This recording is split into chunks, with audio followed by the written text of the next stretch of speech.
I might be old enough to know better, but I'm not old enough to do better, said Simple. Listen, I will say you a toast I made up the last time somebody told me just what you're saying now about doing better. You want to hear it? But whether you do or not, I'm going to say it. Here goes. Listen fluently.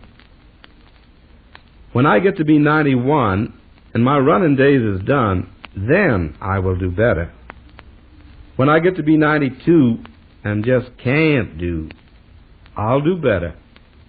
When I get to be 93, if the women's don't love me, well, then I must do better. When I get to be 94 and can't jive no more, I'll have to do better. When I get to be 95, more dead than alive, it'll be necessary to do better. When I get to be 96, if I don't know no more tricks, I reckon I'll do better. When I get to be 97, on my way to heaven, I'll try and do better. When I get to be 98 and see St. Peter at the gate, I know I'll do better. And when I get to be 99, remembering life were fine, then I'll do better. But even when I'm 101, if I'm still having fun, I'll start all over again, just like I begun. Because what could be better? I'm asking you, what could be better?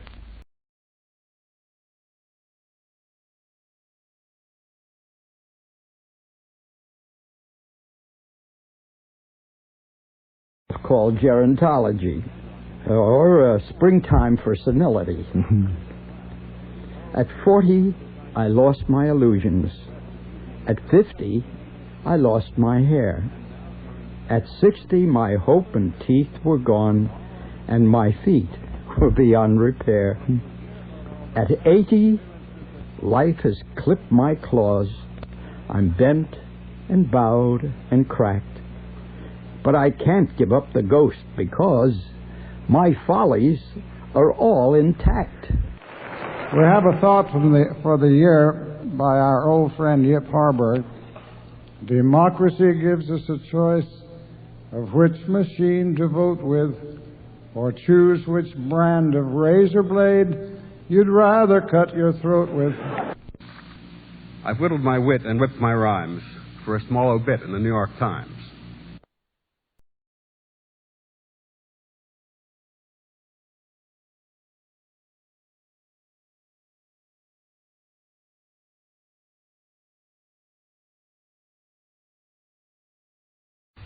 Sometimes a night funeral going by carries home a cool bop daddy. Hearse and flowers guarantee he'll never hype another patty. It's hard to believe, but dead in there, he'll never lay a hype nowhere. He's my ace boy, gone away. Wake up and live, he used to say. Squares who couldn't dig him, plant him now. Out where it makes no diff nohow. I play it cool and dig all jive. That's the reason I stay alive. My motto as I live and learn is dig and be dug in return.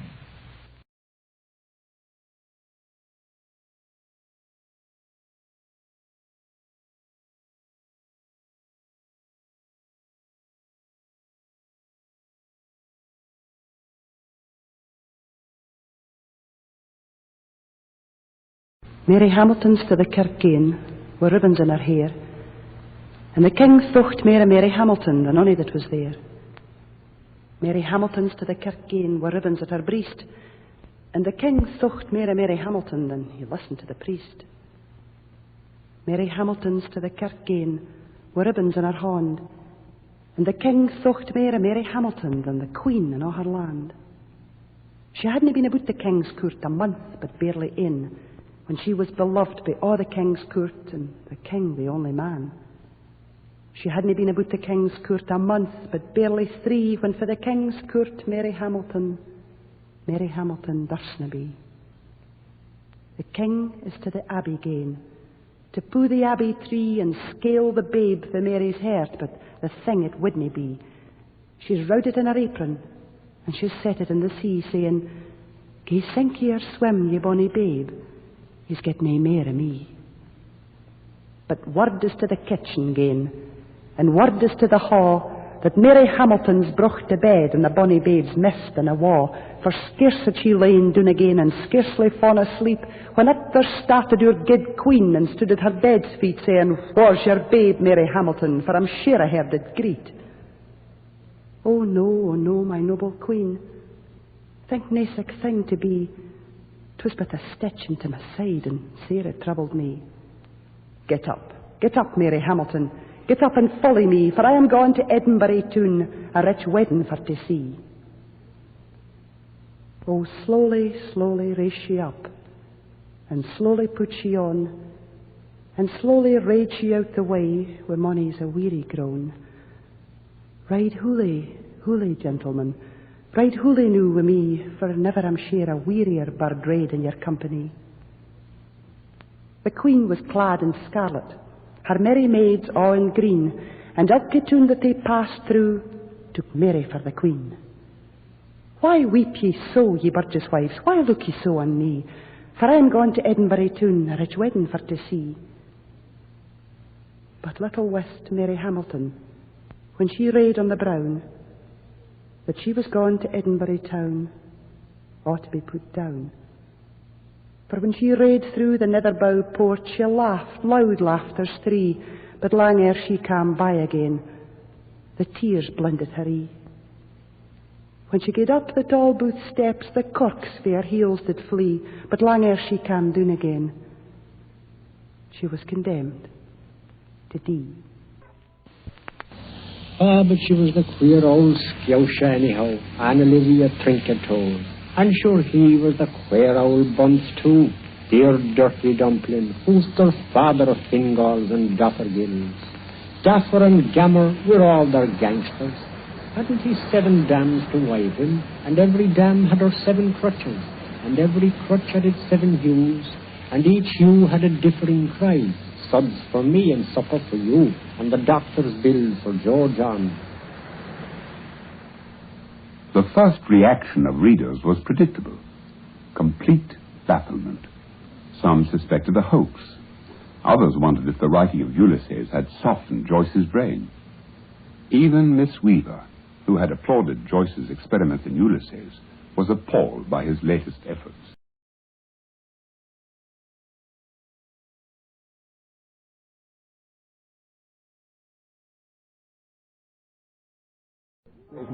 Well, no, you're not the far out generation, are you? You'll be on... Kind of. I'm kind of quirky. Okay. The freak out, the flop out, the psych out, the drop out, the blackout, the fallout, the conk out, the cop out, the wipe out, the sweat out, the strike out, the sell out are warning the world we should all get the hell out. There's one. Don't you have one about Nixon? The book is divided up into several parts, and one of them is called Little Drops of Watergate. And under that heading, I have one called Identity Crisis. Milhouse Ben Nixon, in his royal tower, awoke one night from a deep dream of power, and saw within the moonlight of his room a shadow with a peace plaque glowing in the gloom. He could not discern the form or face, but he knew 'twas someone from outer space. Some long-haired peacenik, some pinko poet. The weird beard tells it, and the peace words show it. You, cried Nixon, may be someone from Berkeley or Harvard or Kingdom Come, but to me, you're nothing but a campus bum. Just then, Pat rubs her eyes and wheezes. My God, Dickie, you're talking to Jesus. Abu Ben Adam, may his tribe increase, awoke one night from a dream of peace, and saw within the moonlight in his room, making it rich and like a lily in bloom, an angel writing in a book of gold, exceeding peace, had made Ben Adam bold. And to the presence in the room he said, "What writest thou?" The vision raised his head, and with a look made of all sweet accord, answered, "The names of those who love the Lord."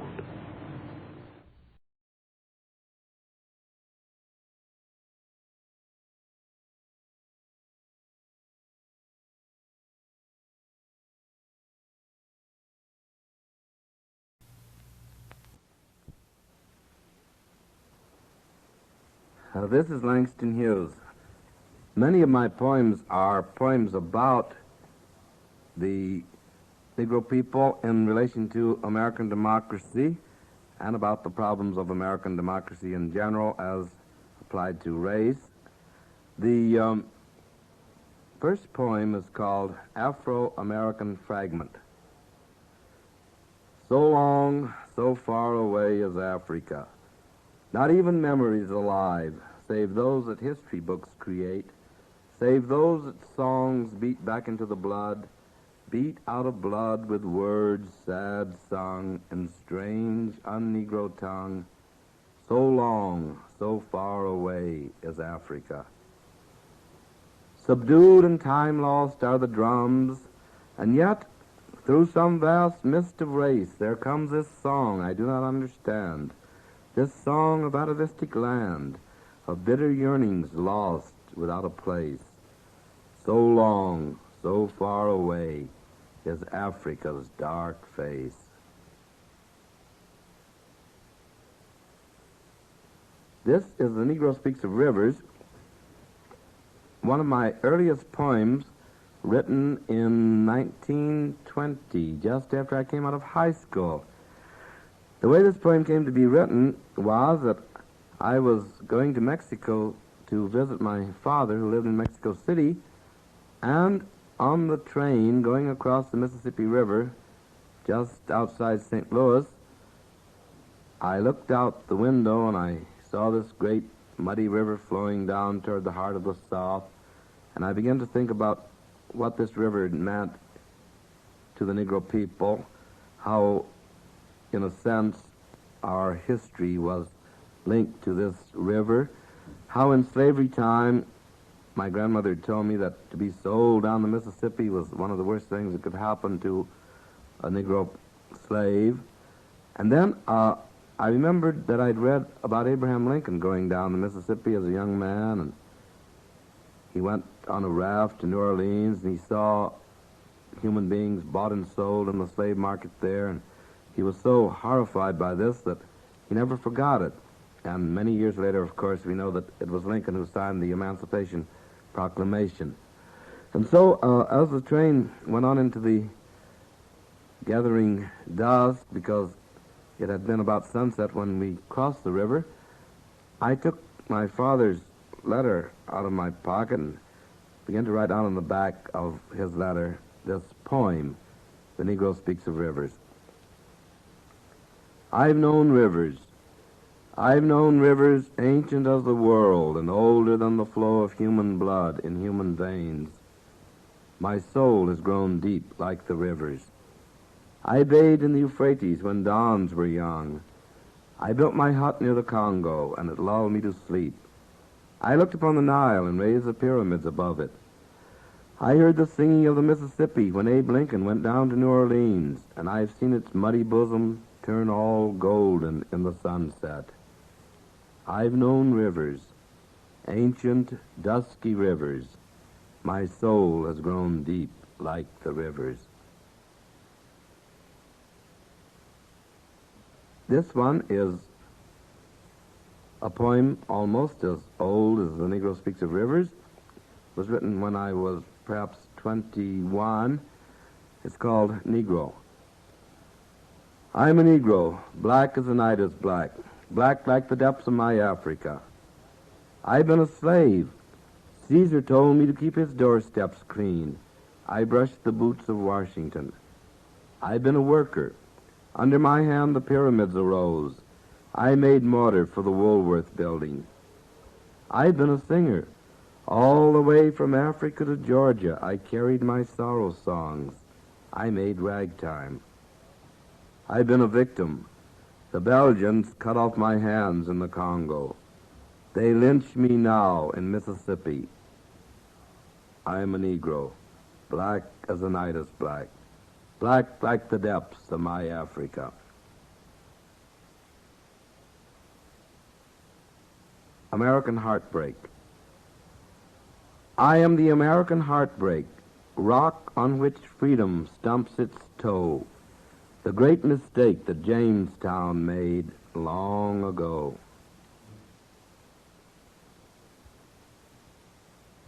Dream Variations. This poem, like the first one that I read, has overtones of Africa. To fling my arms wide in some place of the sun, to whirl and to dance till the white day is done, then rest at cool evening beneath a tall tree, while night comes on gently, dark like me. That is my dream. To fling my arms wide in the face of the sun, dance, whirl, whirl, till the quick day is done. Rest at pale evening, a tall, slim tree, night coming tenderly, black like me. Next.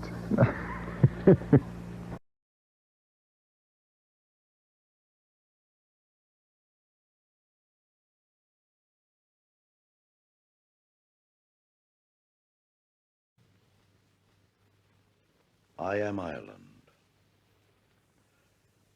I am Ireland. I am older than the old woman of Bear. Great my glory, I that bore Cuchulainn the valiant. Great my shame, my own children that sold their mother. I am Ireland. I am lonelier than the old woman of Bear. And here is the same poem in its own language. Mishe ere, shinnemen an chaljach beere, moor magloir, mederug Cuchulainn kroge, moor manair, machlan fen de yiel amair. Mishe ere, uegne men an chaljach beere.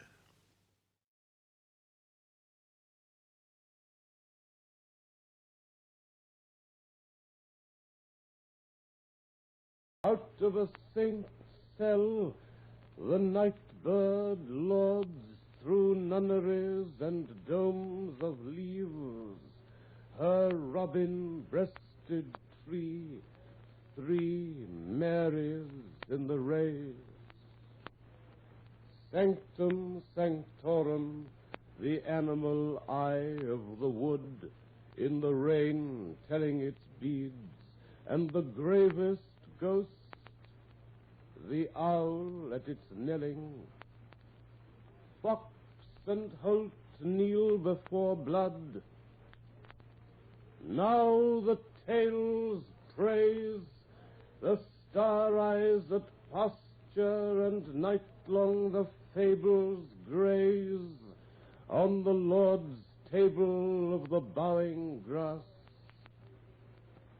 Here most, forever of all, not the wolf in his baying hood, nor the tusked prince in the ruttish farm at the rind and mire of love, but the thief as meek as the dew. The country is holy.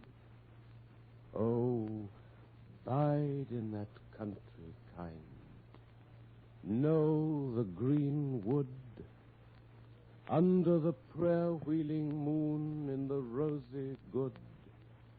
Be shielded by chant and flower, and gay may you lie in grace. sleep spelled at rest in the lowly house, in the squirrel nimble grove, under linen and thatch and star. Held and blessed, though you scour the high four winds, from the dowsing shade and the roarer at the latch, cool in your vows. Yet out of the beaked web dark and the pouncing boughs, be you sure the thief will seek away, sly and sure, and sly as snow and meek as dew blown to the thorn, this night and each vast night, until the stern bell talks in the tower and tolls to sleep over the stalls of the hearthstone tales my own last love, and the soul walks the waters shorn. This night and each night, since the falling star you were born, ever and ever he finds a way, as the snow falls, as the rain falls, hail on the fleece, as the veil mist rides through the hay-gold stalls, as the dew falls on the wind-milled dust of the apple tree and the pounded islands of the morning leaves, as the star falls, as the winged apple seed glides and falls and flowers in the yawning wound at your side, as the world falls, silent as the cyclone of silence. Chamber Music 1. Strings in the earth and air make music sweet. Strings by the river where the willows meet. There's music along the river, for love wanders there. Pale flowers on his mantle, dark leaves on his hair. All softly playing, with head to the music bent, and fingers straying upon an instrument.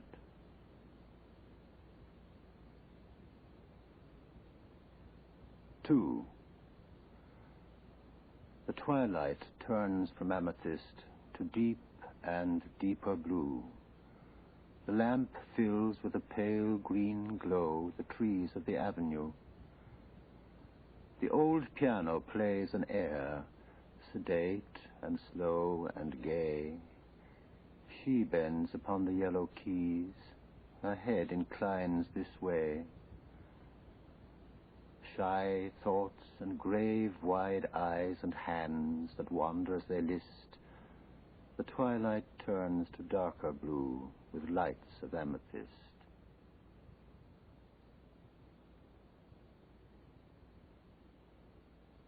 3. At that hour when all things have repose, O lonely watcher of the skies, do you hear the night wind and the sighs of harps playing unto love to unclose the pale gates of sunrise? When all things repose, do you alone awake to hear the sweet harps play to love before him on his way?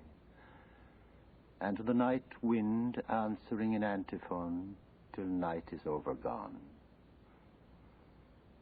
Play on, invisible harps unto love, whose way in heaven is aglow at that hour when soft lights come and go. Soft, sweet music in the air above and in the earth below.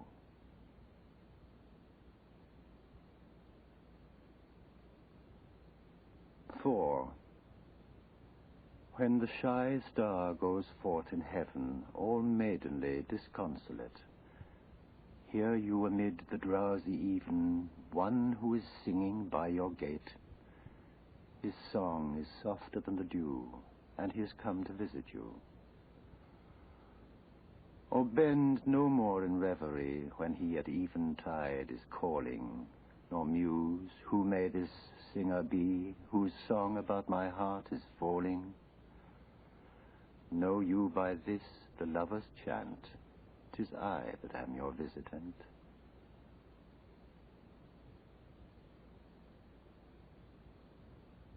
Five. Lean out of the window, golden hair, I heard you singing a merry air. My book was closed, I read no more, watching the fire dance on the floor. I have left my book, I have left my room, for I heard you singing through the gloom. Singing and singing a merry air. Lean out of the window, golden hair.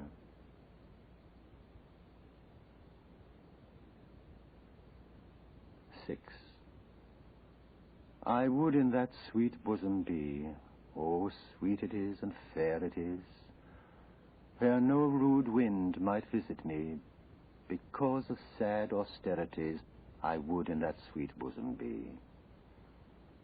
I would be ever in that heart, oh, soft I knock and soft entreat her, where only peace might be my part.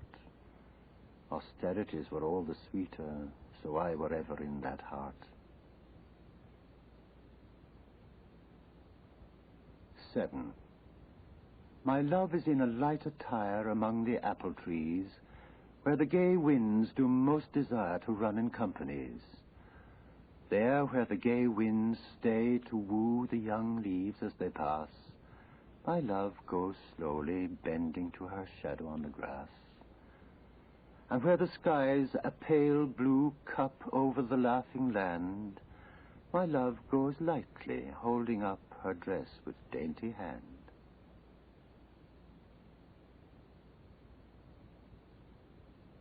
8. Who goes amid the green wood with springtide all adorning her? Who goes amid the merry greenwood to make it merrier? Who passes in the sunlight by ways that know the light footfall? Who passes in the sweet sunlight with mien so virginal? The ways of all the woodland gleam with a soft and golden fire. For whom does all the sunny woodland carry so brave attire? Oh, it is for my true love the woods their rich apparel wear. Oh, it is for my own true love that is so young and fair.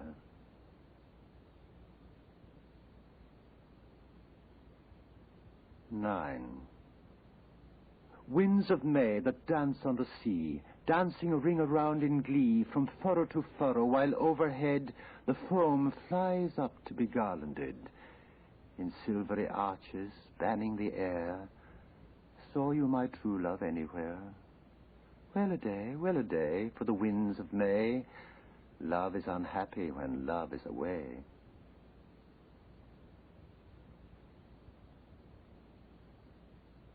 10. Bright cap and streamers he sings in the hollow.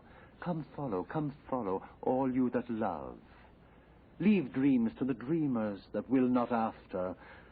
That song and laughter do nothing move. With ribbons streaming he sings the bolder. In troop at his shoulder the wild bees hum. And the time of dreaming dreams is over. As lover to lover, sweetheart, I come.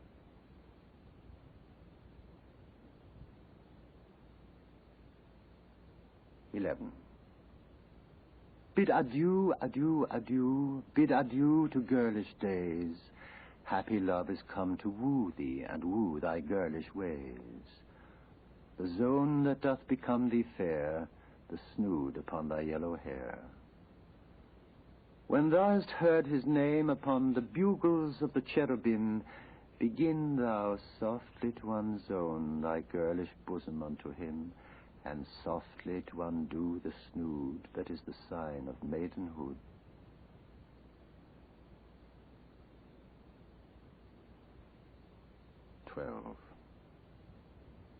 What counsel has the hooded moon put in thy heart, my shyly sweet, of love in ancient plenilune, glory and stars beneath his feet, a sage that is but kith and kin with the comedian Capuchin?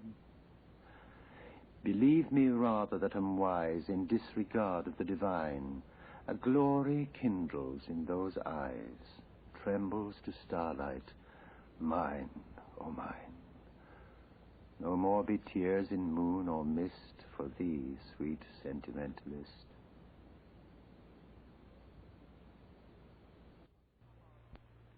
Christopher Marlowe or Francis Bacon, the author of Lear, remains unshaken. Willie Herbert or Mary Fitton, what does it matter?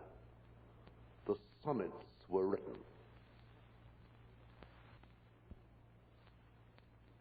Deep in our subconscious, we are told, lie all our memories, lie all the notes of all the music we have ever heard, and all the phrases those we loved have spoken.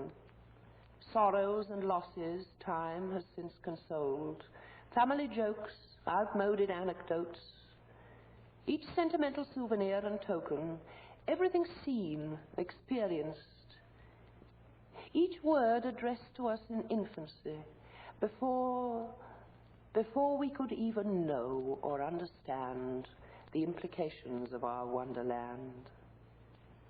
There they all are.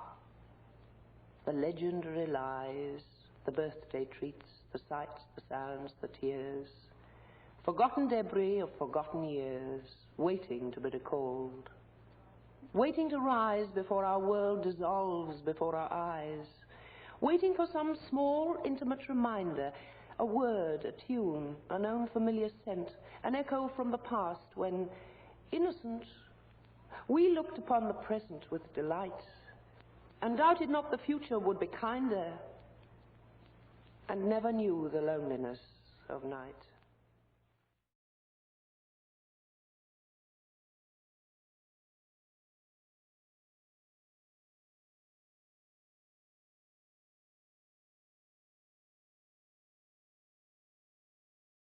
Incident by County Cullen. Once riding in old Baltimore, heart filled, head filled with glee, I saw a Baltimorean keep looking straight at me. Now I was 8 and very small, and he was no whit bigger, and so I smiled, but he poked out his tongue and called me nigger. I saw the whole of Baltimore from May until December. Of all the things that happened there, that's all that I remember.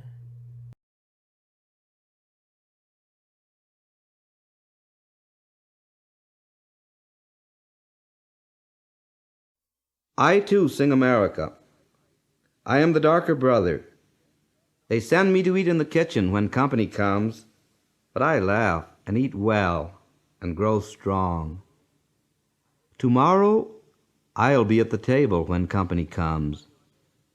Nobody'll dare say to me, eat in the kitchen then. Besides, they'll see how beautiful we are and be ashamed. I too am America.